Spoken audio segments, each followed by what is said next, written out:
what's going on, Los Angeles, Bruin Nation? How are we doing? It's been a minute since we've last connected. Obviously enjoying the beauties and the wonders of the offseason, but excited to get the band back together. And the man to my right needs absolutely zero introduction. Mr. Wayne Cook, the Silver Fox, the ambassador of UCLA football in so many ways in the house. Such a pleasure as always, Wayne. Feels like it was yesterday since we spoke, and you sort of look up and you're like, man, it's been 7 or 8 weeks and time to get the band back together. But first and foremost, Wayne, how are you doing? And welcome. You need no welcome, but so great to see you and have you here.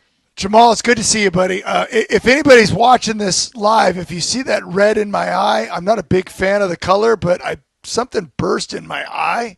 So don't freak out. I'm not like a monster coming out at you, but it's been my poor students in the classroom have been freaking out the last couple of days. I don't know how it happened. It's weird how life happens, but to answer your question, man, I'm doing great. I do go through withdrawals like a lot of us do. I've been keeping up with the basketball program. Congrats to Coach Close and the women's basketball team. You know, to only have 2 losses to USC, who cares now? We beat them in the championship game. The one that matters the most, get a Big Ten championship ring. It's just I keep up with everything UCLA as much as I can, but let's be honest, spring ball can't get here fast enough because we've got. I mean, what are we going to get this year, Jamal? I mean, there's so many changes. It's going to feel like a brand new team.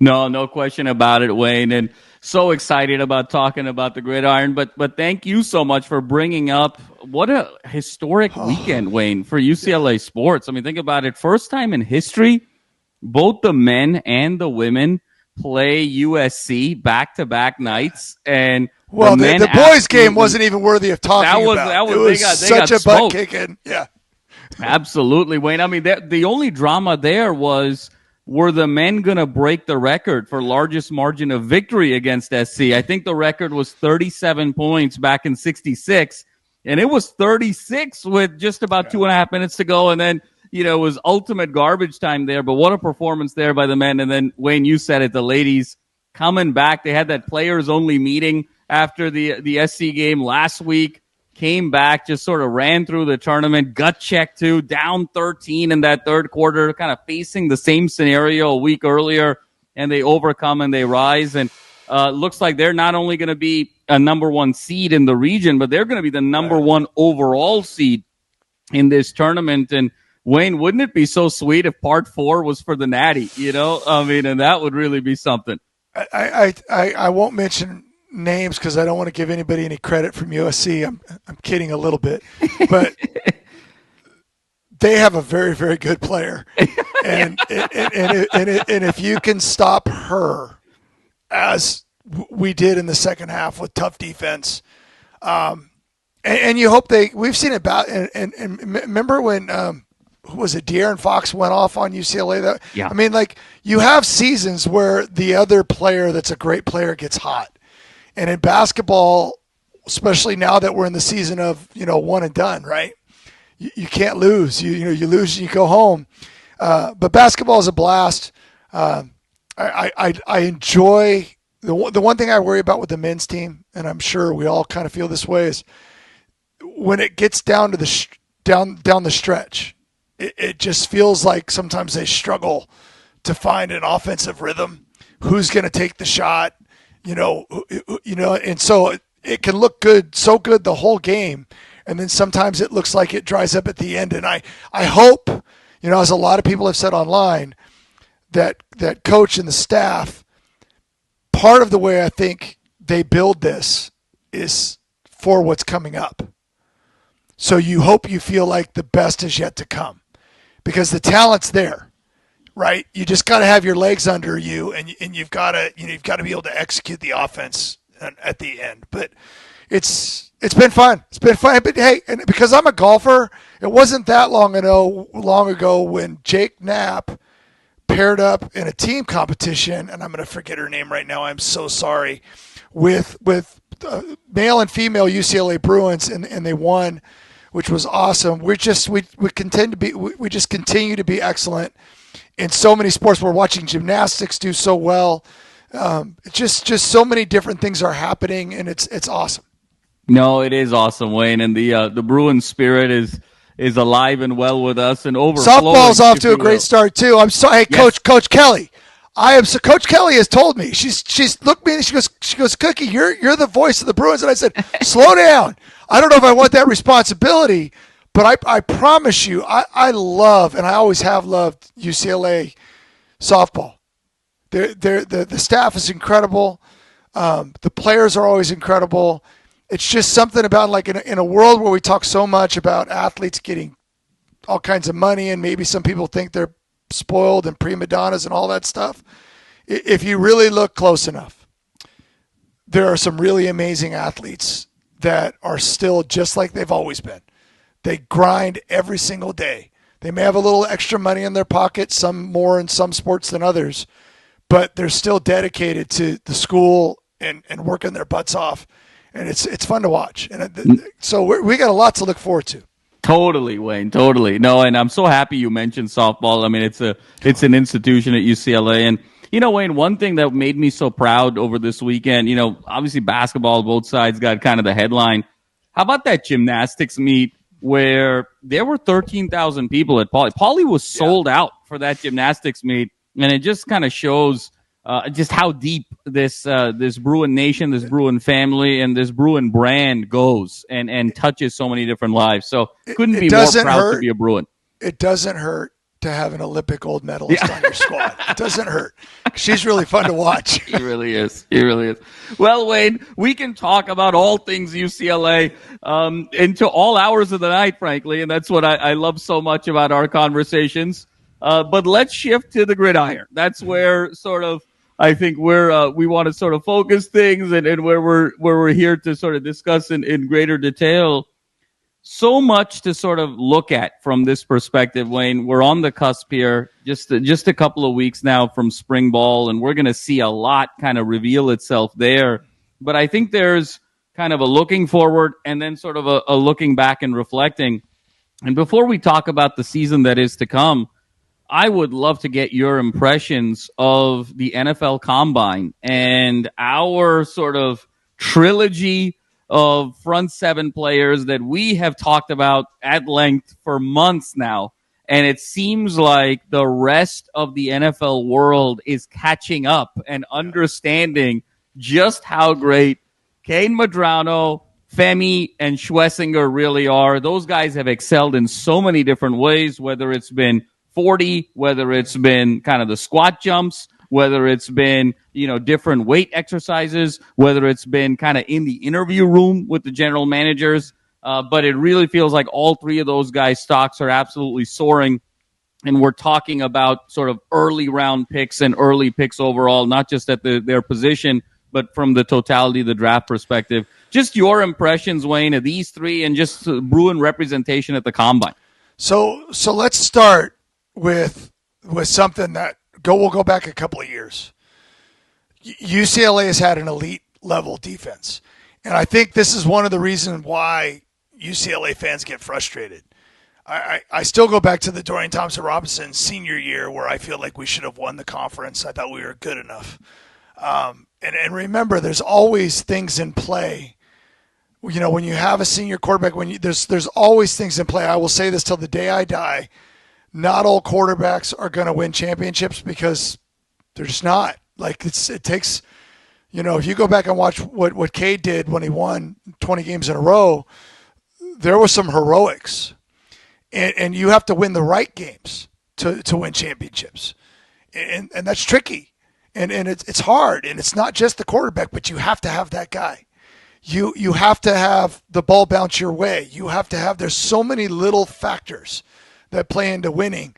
But to act like UCLA didn't have a ridiculous amount of talent on the defensive side of the ball, and you and I talked about this, Jamal, last year. I said it, and people were like, we're going to lose a lot. I said, well, we lost our coach, right? And I said, the Kaika Malloy is legit. Like you trace his history to where he is fine.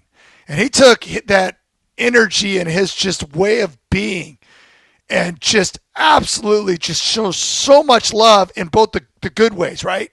He's compassionate, but he's also tough as nails. He expects a lot out of people. And people don't realize a lot of times that love has to be that way. You have to tell people the truth. You just can't coddle them, especially in today's era. And I watched them in spring, and I said, man, this defense is going to be fine. It's going to be not only fine, it's going to be good because of Jay Tawia, because of Medrano, because of Femi. And we could go down the list. It's not just those guys. There was a ton of good players on that team. And then you throw into the mix, and I said this in spring last year, Carson Schlesinger should play.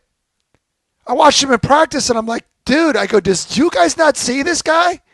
He's possibly the best athlete, one of the best athletes on the field every time I show up. And then he got hurt, and he was hobbled a little bit, and you're like, oh my gosh, come on, Carson.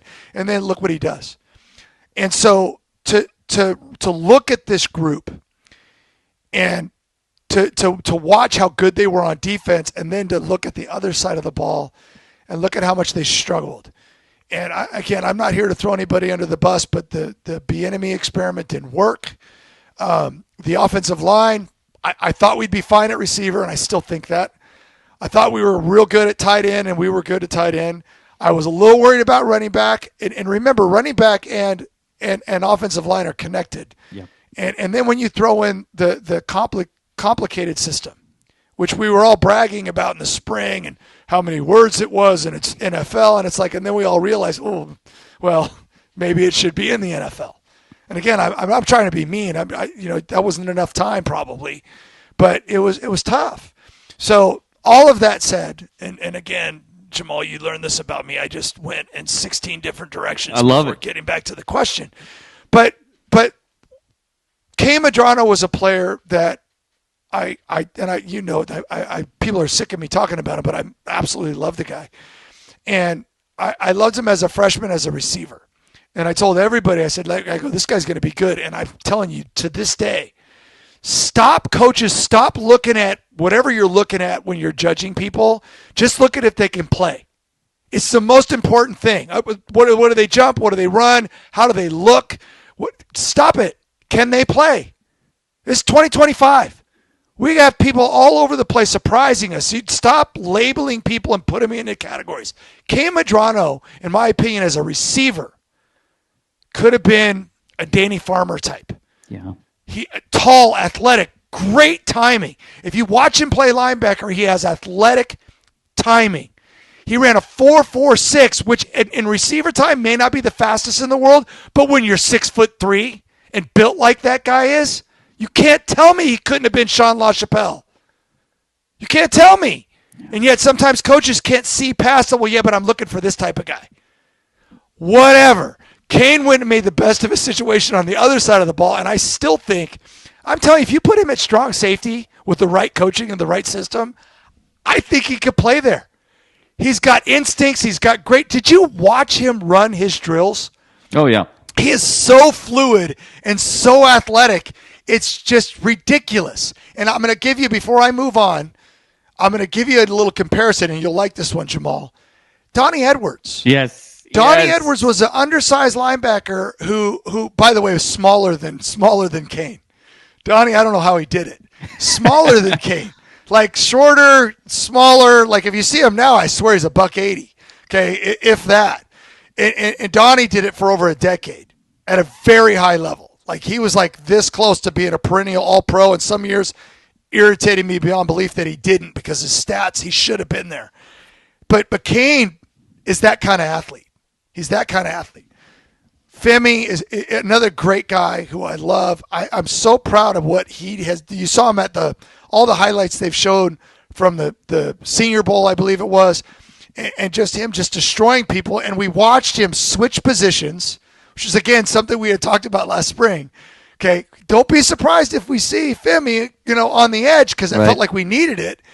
And he turned it into, as the year progressed, and this is a coaching thing too, as the year progressed, about mid-season, he was a legitimate defensive end.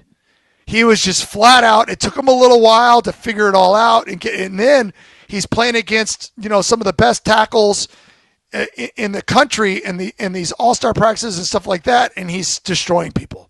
So happy for Femi. And then we watched. I know that Carson didn't do everything, but what he did do, he excelled at, and he's one of the ones that he had such a good year that he can kind of take a step back a little bit and say, watch the tape.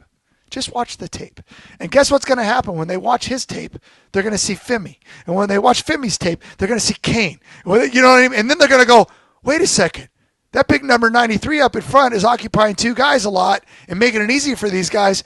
So, man, tons of fun. I'm rooting for all those guys. But now we got to start thinking as Bruins, we're going to root for them. We're going to hope for the best because we all love to watch them in the NFL. But we got to figure out what's next for next year because we want to see a good UCLA football team. No question, Wayne. No, you broke that down so beautifully, and what a segue it is to sort of think about now, spring and moving forward. But Wayne, I can't help but reminisce a bit. Obviously Jay being the anchor of that defense, I think he's going to make a team very, very excited. Yeah. To sort of have him. And then you sort of go back to these moments. And when you mentioned it, I mean, that Femi game against Penn State, right? Oh, that was that coming out party. Yep. And when you look at where Penn State ended up in terms of the college football playoff and being in that, Final Four and being in that, position to potentially win a national championship and seeing how Femi almost single-handedly neutralized that offense for the better part of a half in that game. And that was the game. You remember, J.Mart was the quarterback, first career start. We were very conservative offensively.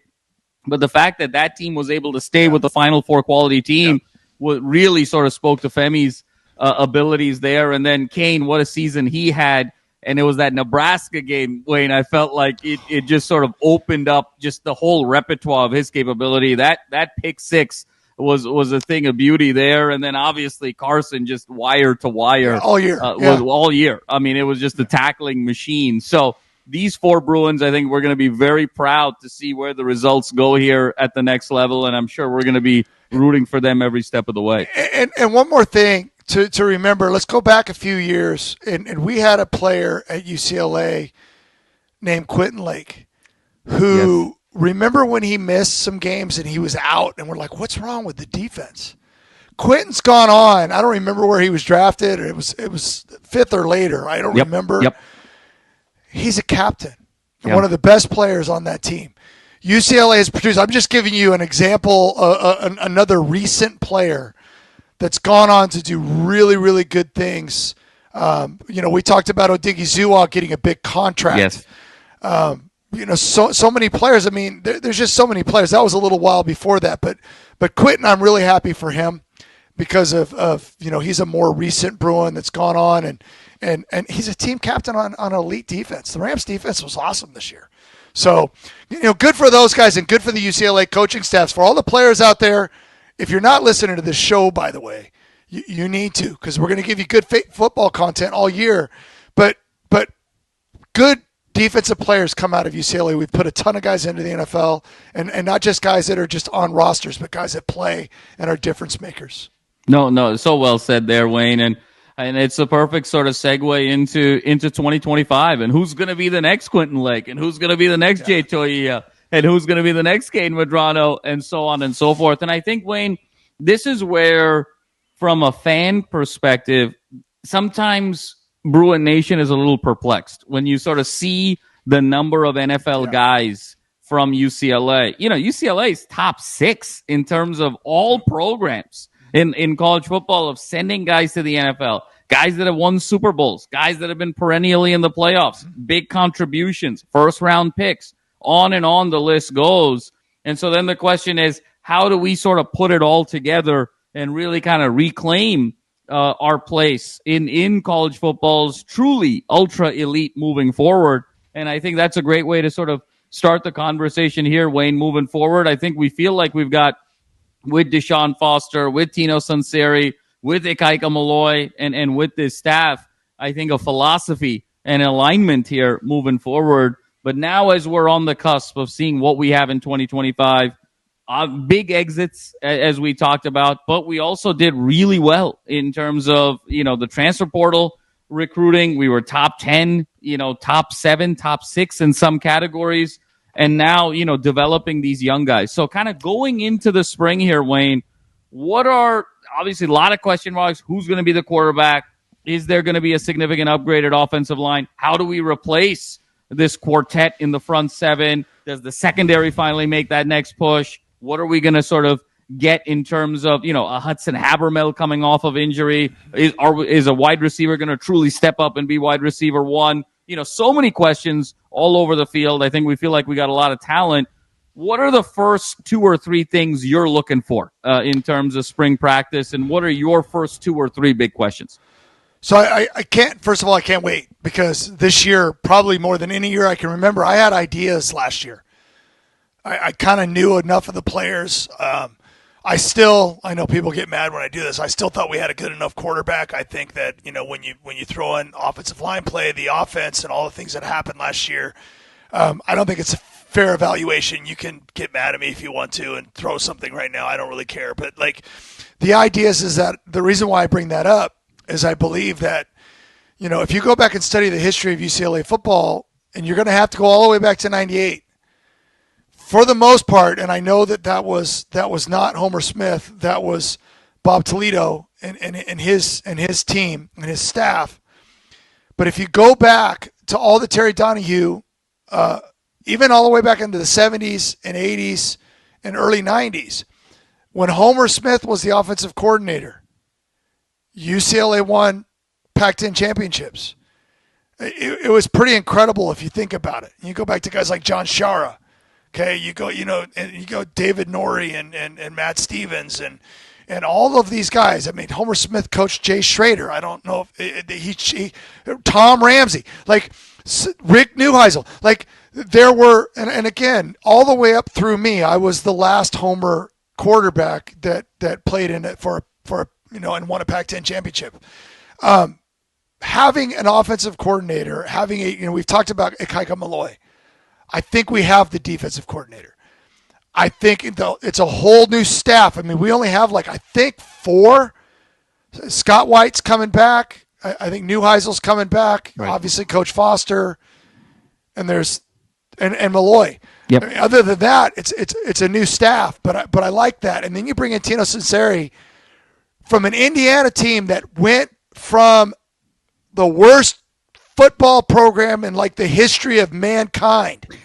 I mean, and I'm not exaggerating, right? Look at the history of Indiana football.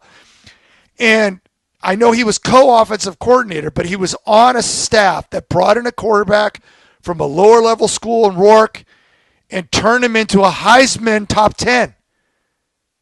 Okay. And he was a quarterback coach, right? Tournament, so they ran an offense that I know had a couple of moments late in the year against the better defenses where they weren't as good. But for the most part, I mean, come on, Bruin fans. We scored 16 points. Well, am I wrong? Was it 16? I don't forget what the numbers were.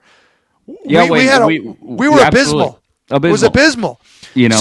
So that to me is what I want to see. I want to see, and it's hard because remember last spring, everybody was excited about the offense because, and this is what's so hard about watching offense in practice now, they don't hit anybody. Right. So quarterbacks are safe, so you don't really get the full idea of I don't know if the offensive line's doing a good job. It looks like they're doing okay.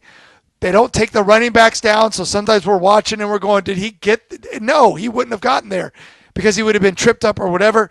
So there's a lot of tricky stuff, but you can watch the receivers, you can watch the route running, you can watch the defensive backs, and just their grasp of the offense. But it is hard. So a lot of times you go into, even if you feel like you have a trained eye, you go into the first game going, God, I hope we're as good as we think we are. And then you see some of the struggles at the O-line and getting into plays on time and and you're going, oh no, this is not good.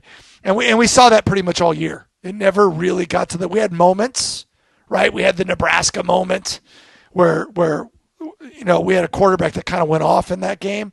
We had moments, but there just weren't enough. There wasn't enough consistency. So the Tino Sinceri, remember, we have a new running back coach. We have a new receiver coach. Like, all of this is going to have to mesh. So here's what I want to say. I kind of like, sucks, when we didn't even talk about the offensive side of the ball. Holy cow, don't let me forget his name right now. Tight end last year. Holy cow. Matavao. Holy cow. Moliki, I'm sorry. Wayne's just, I mean, all this means, Wayne, is that you're really enjoying the offseason, you know? Yeah, I know. But he's a guy that I expect to be in the NFL for a long time. He's big, he can block, he can run, he can catch. But we still have Hudson Habermill coming back, who should be fully healthy, who's one of the nicest guys in the world and one of the hardest workers in the world, and he loves football. So when you put that all together, you know he's going to be ready to go. Peterson showed a lot last year. Yes. Okay, so I'm feeling good there. We don't know enough about Flores. Like, I've heard some things, and I'm like, oh, no, the injury was – because, remember, it just seemed like it never got better. Yeah. And I've heard a few things that I'm like, and this isn't official, but I'm hoping, because another really talented guy that was showing a lot early in the year. But, man, we brought in some guys, right? We bring in the guy from Cal. We bring in the guy from App State. Who are good-looking, really good-looking athletes, and I'm not looking at the roster right now, so you'll have to bear with me on the names. But, like, the idea is that we've got a couple receivers we brought in. We still have Quasi, who I think a lot of us expect to take that next jump from kind of the raw, young, energetic, not really sure what he's going to do, not really sure if he ran the route right, not really sure if he's going to get too excited and get a penalty, like not really sure. Trust me, for a receiver, though, you like that. I want guys like that. I want guys that want to show off at receiver. I really do, because typically those guys are the guys that you're trying to like, hey, dude, you know, I'm going to try to calm you down, but keep acting like you want to destroy the world, because that's who I want to throw the ball to. Carter Shaw was showing a lot before he got hurt. And I don't know if people quite grasp the concept of his body type. He's that long, fast, he can run. And he's got good skills too. So, like, I feel like we're deep everywhere. And you mentioned before we started the offensive line, there's a lot of new names. They went out and really hit the transfer portal hard. So I'm going to put a question mark. Okay, Coach Quan is a huge hire. Okay, again, we're very hopeful. So a lot of these transfers, you're like, I like it. There's good upside. But again, we don't know. We had a couple of linemen that came in last year. And again, I love them. They're great guys, but they didn't quite do as well as we wanted them to do. So they've got to come in and be coached up and be good. And then if you throw in the offense, which I think helps offensive linemen a little bit, if you think about what Indiana does, the ball gets out. And if you do that, you don't have to be quite as good at protecting as long as I think they had to last year. So that's what I'm looking for. I want to see how that develops. And then, I reached out to UCLA for an updated roster, and the crickets, I didn't get back to me. And they will. UCLA, I'm not picking on you, but like, I want to know. Jalen Berger, I think, you know, has a chance. We brought in, and I know I'm not looking at it right now, we brought in the other running back, the transfer. I know you know who I'm talking about, who looks really good on film. Yeah. Who I'm like excited about. I feel like he's quick and he can hit the hole. And so I feel like that's a little bit of a question mark too, because the offensive line and I'm not sure, but I feel good about tight end, maybe a little bit more depth. I feel good about receiver. Quarterback, Joey Aguilar hasn't won the job yet, by the way. I always say, don't ever just anoint somebody. That's the worst thing you can do as a coach. Okay? He may have, you know, and I don't even like the idea of promising guys anything. If you come in and maybe, you know, last year wasn't as good as the year before that for him at App State, but this guy can spin it. He can run an offense. He can be a leader. So we're going to see, but I am hopeful. I hope the freshman comes in, the 4-star freshman comes in and competes. I hope Luke Duncan competes. I hope these guys come in and show up and say, listen, coach, I know you brought in this guy to be our starter, but I'm going to prove you wrong, because those are the kinds of guys that you want. And then on the defensive side of the ball, and I know I'm stealing all this time here, secondary, I don't know. I like the guys. I mean, we're bringing in all new people. Okay, I feel like we do have a couple of Pellot and Woods. Yep. We have a couple of really talented linebackers coming back. I like Keanu, if he's healthy, coming back, who's another great guy. Gary Smith hasn't been healthy forever, so let's hope that he comes back and adds some depth. But, man, we brought in a ton of transfers all over the defense. We got a really good edge, I hope. And, again, I'm not looking at the roster, so I forget. Yeah, no, DeVilliers from Arkansas. Yeah. Wayne, we got the linebacker from Oregon State, Chisholm, I believe. Yes. So, but all of these guys need to be Muasau, need to be Latu, need to be like any of the transfers that we've brought in over the years that we've been very successful with. Think about UCLA. They've had a lot of successful players that have come from other schools that have come in and bought into what UCLA does. I mean, our secondary by the end of the year last year, I thought was fantastic. Yes. And then we had a lot of players that came from, Notre Dame and Oregon, and we had players from all over the place, right? And so it was fantastic. So those guys are going to have to step up and prove they could be the next wave of transfers that could be really good players. No, really so comprehensive there, Wayne, and it makes a ton of sense. I think you're spot on in terms of receiver. You talked about, people forget Flores, Wayne, was the number one receiver on this team after the Hawaii game. The 3 catches for 102 yards and the touchdown, and he had that long touchdown. It looked like in spring, he was burning everybody. It looked like Flores was going to sort of completely separate. So if he's any version of that this year, you've got a bona fide stud on one side. We're expecting Gilmer to make that jump on the other side. We haven't even talked about TMA. And then, please, gosh. See that? I always feel like whenever we're doing these things live, Titus and Mokiao-Atimalala, and to your dad too, because I know you listen to the show. Dude, I am like really excited about you. I'm not worried about that position. I'm not worried about you at all. Titus is a guy that I put check. He busts his butt. He's ultra competitive. He's a team leader. Check, check, check, check. Sorry, Titus. I did not forget. I rely on my own brain too much, and it's getting too old. But you're the man. So anyway, Jamal, I'm sorry. No. Spot on, Wayne. We love we love Titus. Wow. He's our guy. There's no question about it. And then Wayne, when you look at running back, I think you said it really best. Look, Berger, in a lot of ways, Wayne, is built like a Big Ten running back. That downhill. He showed the flashes there. I think with the right touches, and he's one of those backs you could tell the more that he got the ball, the better he got. Some running backs are really good in these spots where you give them the ball 4 to 6 times and they'll be able to sort of make a play. And that's sort of part of their game. They're scat backs. They'll find open space. They'll try and create some matchups. Berger's one of those guys who's built to last. It sounds like a GNC, type of truck commercial. Like he's built, for sort of long-term, like give me the 18 carries, give me the 20 carries, give me the 22 carries, and I'll take you where you need to go. And the combination of that with the young kids, I think we're going to be fine at running back. I think you mentioned it with secondary. We're deep. I think we found some slots there. From a linebacker position, I'd love to have seen us get maybe one more linebacker, but I think the roster is where it is right now. Still could, by the way. Still could. There's another window. Yeah. Totally. And so to me, Wayne, it comes down to a quarterback, offensive line, defensive line. I think those are going to be the 3 variables that really can swing this season any number of ways. Because Wayne, if you recall, and I'll pass it over to you right away, when we were hot last year, when we sort of caught fire, got the 3 straight wins after sort of that brutal 4-game stretch, we were 1-5. Everybody looked up around the country and said, UCLA's 5th best team in the Big Ten. And the top 4 teams in the Big Ten all went to the playoff. And so when you look at the landscape of the Big Ten, historically it's very top heavy. I don't think, Indiana is necessarily going to repeat the success that they had last year. Ohio State's Ohio State. Oregon is Oregon.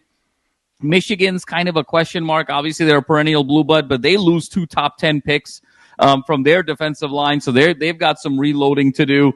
And then Penn State, is one of those teams that kind of always wins the games they're supposed to, but, it still feels like you want a little bit more. So I think the Big Ten it's very clear, who's sort of at the top of the Big Ten. But when UCLA was humming last year, particularly with the four guys that we mentioned defensively, this was a top 5 team in the conference. So quarterback and the trench play can wildly swing where this season goes, in my mind. So this is what stinks about last year is that, we catch fire. We're doing a good job. I thought the play calling got better. I totally agree with you, by the way, that there are teams that even Penn State, we proved that we could play with. Right. With a backup quarterback. And again, Justin Martin, good luck winning the job in Maryland. Another great guy that I'm rooting for. But again, it was a very limited offense. We did what we could do. It was a lot of quick hitting stuff and get the ball out. And it was just a game that we couldn't get anything going, but the defense did awesome. I mean, Penn State's a great running team, and we shut them down. And so it showed what we can do. So I agree with you. If you look at 4 teams making the playoffs, which is cool because it's one of those things that you could be 4. Yeah. You could be 3. Like you don't have to win the conference to go to the Rose Bowl like you used to. Like in my day, you had to win the conference. Now, you still want to win the conference, but you just need to. It's very doable. It's like for people out there that act like, well, it's been too long. I still go back to that team a few years ago. We could have been a playoff team. We had enough talent to be that year, and that wasn't that long ago. You could go back a little bit more in time and talk about the Brett Hundley teams. You could talk about the 2-10 win teams. Those could have been teams that could have competed for a playoff spot. Like you could get to that point, and when that happens, you watch how much recruiting will change. More kids will want to stay home. So I agree with you. The question marks that I agree with, I think the offensive coordinator is going to have a huge impact on how the quarterback does. And also the fact that if you who's a receiver from Indiana last year, the one that transferred from App State, Surratt. Surratt, yep. He was really good, really, really good player in that system. He got a lot of opportunities. Players want to get a lot of opportunities, right? When they know they're going to get the ball and the ball's going to be spread around and it's going to get out, it's exciting. You mentioned Jalen Berger, and I want to add on this because I think the other kid's last name is Woods. I was just looking at it. Is it Nathan Woods? Yeah. Nathan Woods. I'm telling you, from when I watch film, the receivers, Mikey Matthews and Caden Robinson, both come in with opportunities to compete for starting jobs. So, I mean, there's talent, but you want to get these guys the ball. With our running game last year, and you mentioned Berger, I'm going to go ahead and totally agree. From what I see, from what I watch, and again, sometimes what we miss is, are they hitting the hole? Are they picking up the blocks? Are they running the offense correctly? And I wish I could go into the meetings more. I talk to coaches when I can, but for the most part, I'm guessing a little bit sometimes on that stuff, as good as I can.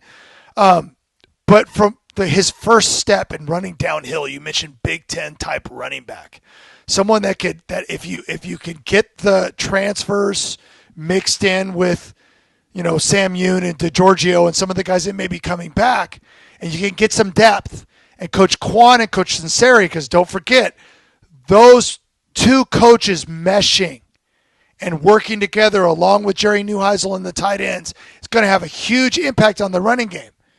And then how do the receivers block downfield? All of this stuff is what makes championship football. And so, to me, just watching him, I'm like, Berger can be a really good back. You go back and watch his film at Michigan State, and he had a terrible O-line there, just kind of like he did last year. And remember, TJ was getting a lot of the carries. So what's he going to be like when he gets 20 carries? Is a new coaching staff with new eyes going to look at Anthony Frias? I believe he's coming back, correct? Yes. And go, hey, he can play. He's got that squatty, quick kind of. He plays so hard. He's such a good teammate. So we don't know what's going to happen. But I can emphasize this a lot. I'm going to be watching coaches. I think Coach Deshaun Foster, who we haven't talked about at all on this show, it took a ton of courage for him to. and I happen to know, I'm pretty sure this was the wheels were turning right after the last game of the season. We need to make some changes. He took the job late in the cycle. He put together what he could. This is his group now. He went out, he brought back Coach Meat, who's a great recruiter. We've always seen what he can do. He's been here before. He knows the landscape. And he's got coaches in place that I believe that he believes in. And so, and not that he didn't believe in the other, I'm not throwing shade on anybody. The other coaches had done a great job, but this is Coach Foster's, this is what he wants. This is his dream. So he's going to put together a team of coaches and the players that he believes he can win with. And if they can have some success, I've always said that. Success, you got to win. You've got to find it, because we're still like, we're not the hardest schedule in the country, but I still think we're top 20.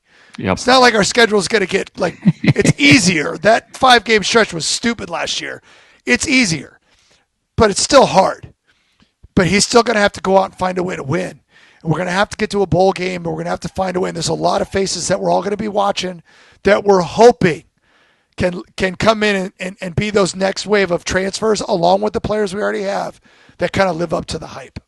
No, Wayne, there's so much to unpack there. You said it so well. There's three things that come to mind, particularly with everything that you said. The first is, I just want to sort of foot stomp this point that all you got to be is top 4 in the conference now, in this 12-team playoff. And look, in a year or two, it's going to go from 12 to 14 and most likely 16. I mean, this uniquely benefits UCLA football in a very significant way. And I think, Wayne, you said it best. I mean, 2022 was a playoff team, even with the 2 losses. We were sort of lamenting that last throw to Bobo, against Arizona that goes out of bounds, lamenting the interception in the SC game, and what could have been there. Even with those 2 situations going against us, that was going to be a playoff team in terms of top 12.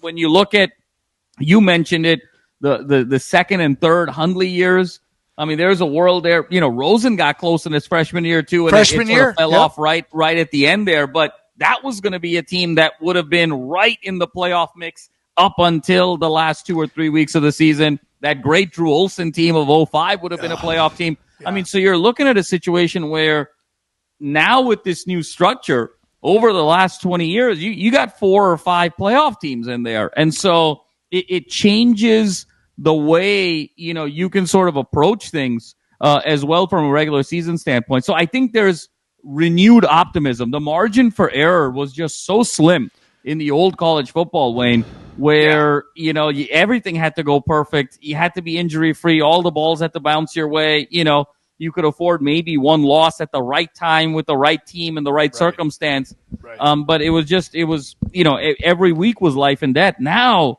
you're in a position here, 2 losses, 3 losses, the right 3 losses gets you in. And, it's really significant there. And then the second thing, Wayne, I'll say is, I think quarterback's going to be really fascinating, because I think you said it best about Joey Aguilar. I wonder where Deshaun and Sanseri's mindset is going to be when they're making an assessment, because if you close your eyes, Wayne, and then you open them and you look at Luke Duncan, he looks like Rourke. I mean, he's built like Rourke. He's got the release of, he's got it all in terms of what you saw from Indiana last year. And when you see how well that worked, Luke Duncan to me is my dark horse in terms of winning this job outright. Now, Aguilar beat that James Madison team and beat Rourke in the FCS playoffs. And I think that's what has sort of stayed in Sanseri's mind about, I got to get this guy on my side now and let me see what I can do. But I think ultimately it's going to come down to Aguilar and Luke Duncan for just from my perspective on who's going to win this job. And I think it's a lot closer than people realize. And I think the last thing, Wayne, I'll say is, I think the offensive line is going to get there and be good enough to allow Sanseri to sort of open up the entirety of his playbook. I think the question to me is going to be defensively in that front seven. Do we feel like we have the depth? Do we feel like we have the quality in the Big Ten? Or is this going to be one of those years where the narrative flips, Wayne, and we're going to be scoring a lot of points And we're just going to have to be really opportunistic. You know, I think about some of those teams in years past, Big Ten, SEC. I mean, even SC a couple of years ago, you know, that Caleb Williams' first year, if you recall. Yep. They were, I mean, it was a very average. Outscore people. They were just outscoring people, but they were very opportunistic. It was like 4 turnovers a game. I mean, they were sort of flying around. It was bend but don't break.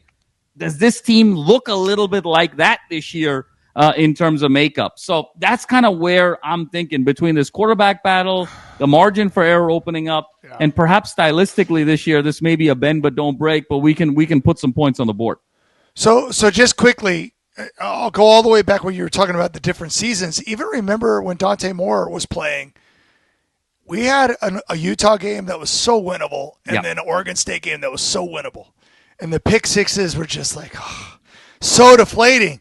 Because remember, that year, that was a very, very good defense. And if we just stay out of our own way, because again, you guys look at the teams. I mean, we're in, we get to play. And again, this is not bulletin board material.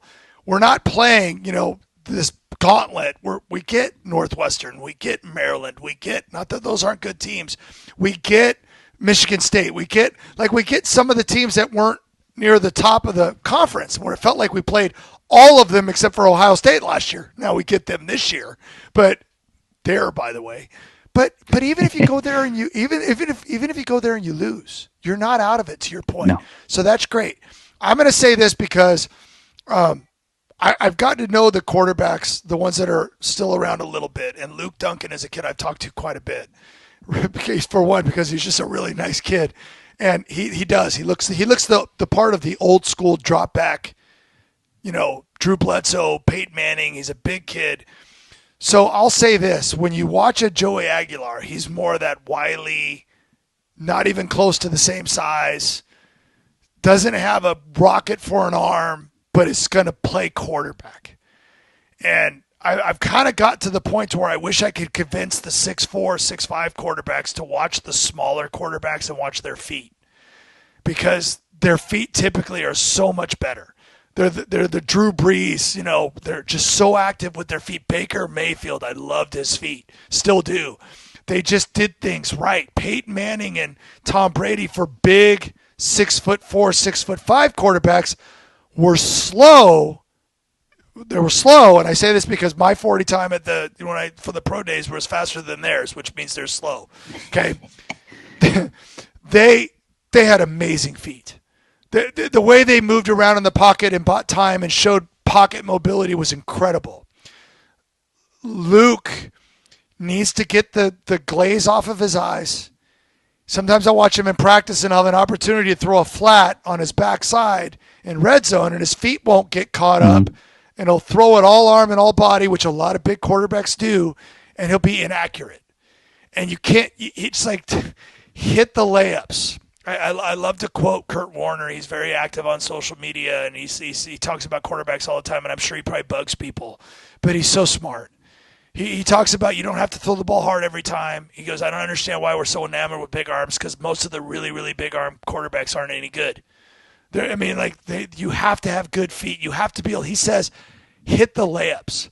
If you can't hit the layups, you cannot play quarterback. So if you're Luke Duncan, you got to hit the layups. Show up in practice with this new system, and if you're throwing those quick bubble screens, quick outs, any of the routes that we saw Indiana run against us, right? Some of those end zone routes that were brilliant, which, by the way, I would watch them and go, why don't we do that? We will this year. Because I remember the Indiana game, they hit a flat receiver for a touchdown, and I'm like, oh, God, the other guy was wide open too. It might have been they hit the guy over the middle, and I'm like, the flat guy was wide open, and I said, they're going to come back to that play later, and sure enough, they did, and they threw it to the other guy, and it was both of them were touchdowns. You've got to hit the layups if you're not consistent with your feet. So I'm going to say to Luke, you need to spend the entire offseason in everything you're doing. Your feet have to be the best feet on the team. One of the biggest compliments I ever got from my coach when I played, the great Homer Smith, who I mentioned earlier, is he was in love with my feet and my ability to prestidigitate, as he called it. I was a great ball faker. Okay, I may not have been the fastest guy in the world, but I did the best I could with, and I really worked hard at it, and it matters. It makes a difference. So I think Luke's got to take that jump. And when I said get the glaze off of your eyes, you're not a kid in the program anymore. You've got to be the leader of the huddle. If you want to compete for a job and start at this level, every single person on that team has to believe in you.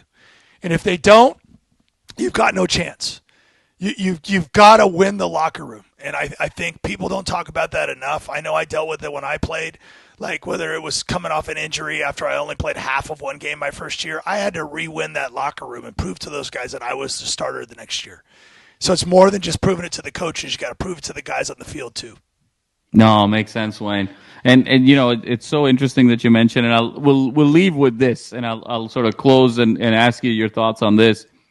Aguilar, you said it so well in terms of, he's a gamer. He's sort of a playmaker.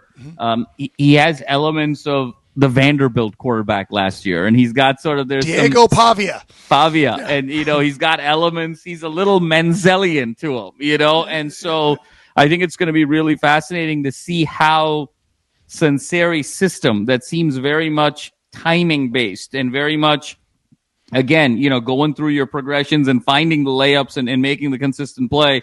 How does that balance with sort of Aguilar's instincts and creativity and playmaking? I think there's going to be really some fascination there moving forward. And Wayne, I'll leave you with this. What do you need to see from the defensive side? I think we're very enamored with what's going on offensively. What are the things that you are looking for defensively over the next couple of weeks as we get into spring and over the course of that 4-week period where you say, hey, this is legitimately now a team that can really threaten at the top of the Big Ten and have the dreams that we've been talking about earlier? So I almost, in my brain, I almost said to play Big Ten football, I hate it because if you remember, the great Pac-12 schools were good up front too. Yeah. The really good Washington teams would kick your butt on the inside. The Oregon teams have always had big guys. SC in their prime had guys on the defensive line, and in UCLA with their defense had Latus and Jay Tawias, and guys like that. So we've always had those types of players. So I'm not even going to say that. I'm not going to say anything about the Big Ten style of football. You do need to be a good football team, though. You have to be good in the trenches. So you're going to hope that Keanu and Gary come back healthy and can play, and you got to hope that the other players that have been brought in, defensive ends, because again, Femi, we were already weak there last year. And is Apiu coming back? Yeah, he is. Yeah, he got better last year. Yeah. That helps a lot, you guys. Like, remember, he was a transfer from Notre Dame. And I kind of like, and I hate that I do this, but like, it's almost like if I'm going to talk about you a lot, and I, by the way, I'm not acting like it matters if I talk about you a lot, but you got to make some plays. Like, my joke has always been to the players, if you're good, I interview you after the game. Like, you want to turn around and see this gray-haired guy chasing you with a microphone at the end of a game because I think you played great. And I interviewed Femi. I interviewed Kane. I interviewed Carson. I interviewed Flores before he was hurt. I interviewed the guys that are making plays. You're darn right. I got Garbers after the Nebraska game. Like, I'm going to find you if you ball out. Okay, Ramon Henderson when he makes interceptions, I'm going to find you. So it's fun. It's fun, but you've got to be able to make plays. And gosh, you can tell I'm in midseason form. I just lost my train of thought. I forgot what I was talking about that last part. What? No, it was just about what you want to see from the defense in spring ball to feel like, okay, they're coming along. And together with the offense, we can really make a run here. I don't know if it's the shots to the head back when I played or if it's the age thing. I'm not really sure, but no, it's got to start up front.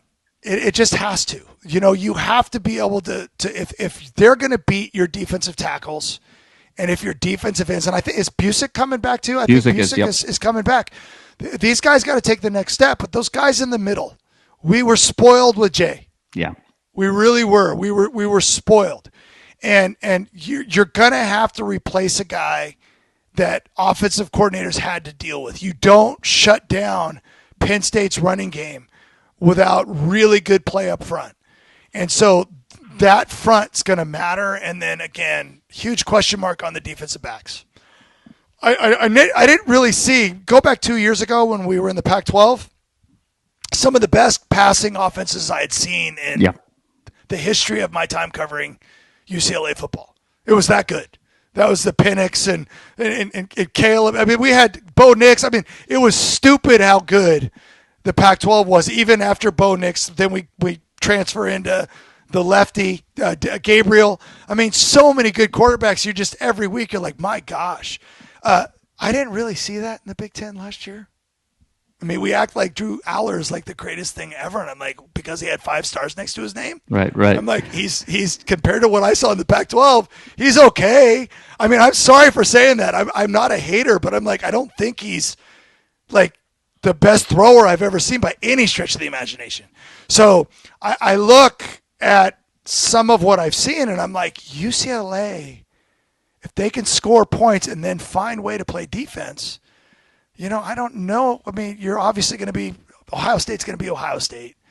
Michigan's going to get better, but we'll see. They may still have a ways to go. We're gonna see some good teams, but like I just don't know. I think UCLA secondary is a big question mark. We're going to have to hope that the players that were brought in, because they're all new. I mean, it feels like everybody's new. Yep. So we're going to have to find out. I think we have some good linebackers coming back, some good transfers. So, I don't know. Kaika Malloy, do your magic. Develop these guys like crazy, because I don't know. This is one of the reasons why I can't wait for spring, because I really want to see what we got. I want to go out there and I want to watch and see what these athletes look like. And, last year I was pleasantly surprised. We took the core that we had, and then we added in Addison. We added in Henderson. We added in, some of these guys that ended up having really, really good years. We have to add more this year, which is why I'm not 100% sure. Well, finding the magic, Wayne, and uncovering the mysteries is what we'll be doing over the next couple of weeks. And really excited about the first of many conversations here, Wayne, in the days and weeks to come as we uncover with spring ball. Always such a pleasure to see you. The gift that you are to the UCLA community. Always such a blast, Wayne. I mean, where does the time go? It's been an hour. I mean, it feels like we've been here 6 minutes. I mean, time flies when you're having a great time. And as always, Bruin Nation, thank you so much for your support, your viewership, your ambassadorship, your partnership. And as always, fours up forever until we see you next time.